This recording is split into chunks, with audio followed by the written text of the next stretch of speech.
ये बात ना विपक्ष को भी अब समझने की जरूरत है कि अगर किसी की बेहतरी के लिए अगर कुछ किया जा रहा है, संशोधन किए जा रहे हैं, तो उसको भी ईमानदार तरीके से विपक्ष सुधारे ना।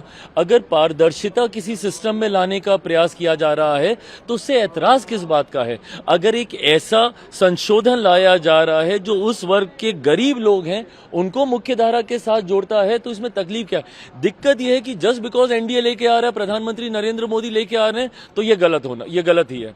और हर बार सिर्फ इसका विरोध इसलिए करो क्योंकि एनडीए की सरकार लेकर आ रही है। और विरोध करने का तरीका आप तथ्यों पे कीजिए ना। आज मुझे बता दीजिए कितने ऐसे विपक्ष के सांसद हैं जिन्होंने तथ्यों की बात की। उन्होंने सिर्फ एक जनरलाइज स्टेटमेंट दिया कि मुसलमानों के विरोध में है ये सरकार, मुसलमानों को खत्म करना चाहती है, मुसलमानों को हाशिए पे फेंकना चाहती है। हम लोग के ऊपर भी वही आरोप। आप मुझे बताइए, मैं रामविलास पासवान का बेटा हूं। मेरे नेता, मेरे पिता ने अपनी पार्टी को समाप्त कर दिया 2005 में, मुस्लिम मुख्यमंत्री बिहार में बने, उसकी पैरवी करते करते। उस वक्त कहां थी ये तथाकथित सारी सेक्युलर पार्टियां? क्यों नहीं आ गए ये समर्थन में? आज मेरी धर्मनिरपेक्षता के ऊपर, आज मेरे सेक्युलरिज्म के ऊपर आप सवाल खड़े करते हैं, बट उन लोगों का आप साथ देते हैं जिनको सच्चर कमेटी की रिपोर्ट कहती है कि भैया मुसलमान की बदहाल परिस्थिति के जिम्मेदार ये लोग हैं। कांग्रेस का आप साथ देंगे, राजद जैसी पार्टी का साथ देंगे जिन्होंने खुद वक्त को लेकर, लालू जी का बयान वायरल है आज की तारीख में, हर कोई जान रहा है उन्होंने क्या कहा क्या नहीं।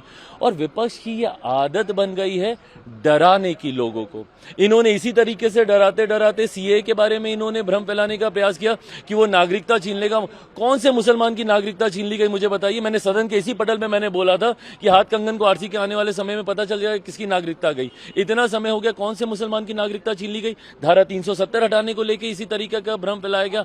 हर बार लोगों को सिर्फ डरा कर, और आज पुनः अगले 2 साल में पता चल जाएगा ना, 2029 में हम लोग फिर जाएंगे चुनाव में। 29 के चुनाव में परिणाम दिख जाएंगे।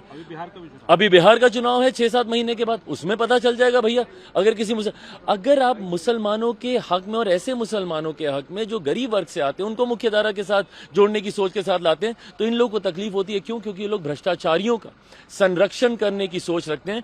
ये संशोधन मैं ईमानदारी से मानता हूं, मैं रामविलास पासवान का बेटा हूं, कोई ऐसी गलत चीज का मैं पक्ष नहीं लूंगा जो मेरे पिता की विचारधारा के खिलाफ जाए। मेरा कमिटमेंट ना सिर्फ समाज के इस वर्ग के साथ है, मेरा कमिटमेंट मेरे पिता की आइडियोलॉजी के साथ भी है। तो मैं कतई उसके साथ मैं समझौता नहीं करूंगा। मैं मानता हूं कि ये संशोधन प्रो पुअर मुसलमान है। ये संशोधन उन महिला मुसलमानों के हक में है जिनको अभी तक हाशिए पे रखा गया है। मणिपुर पे चर्चा हो रही थी, राहुल गांधी उस वक्त नहीं थे। अब ये बता दीजिए इन लोग की गंभीरता, एलओपी की गंभीरता बताइए। आज सुबह जब ये भी आया, जब ये वफ्द को भी जब इंट्रोड्यूस किया जा रहा था, for the longest time LOP was missing.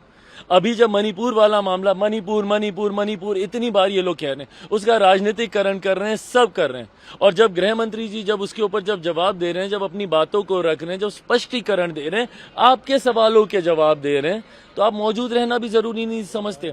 वक्त के दुनिया भर के ये लोग माहौल बना रहे हैं, जनता के बीच जा रहे हैं, मुसलमानों के बीच जा रहे हैं। आप दिन के विजुअल्स निकाल के देखिए, विपक्ष के कितने सांसद कब कब मौजूद थे।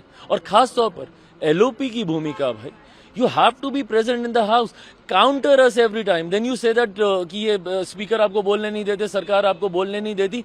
आप रहिएगा तब तो आप बोलिएगा, आप रहेंगे नहीं तो बोलेंगे कब?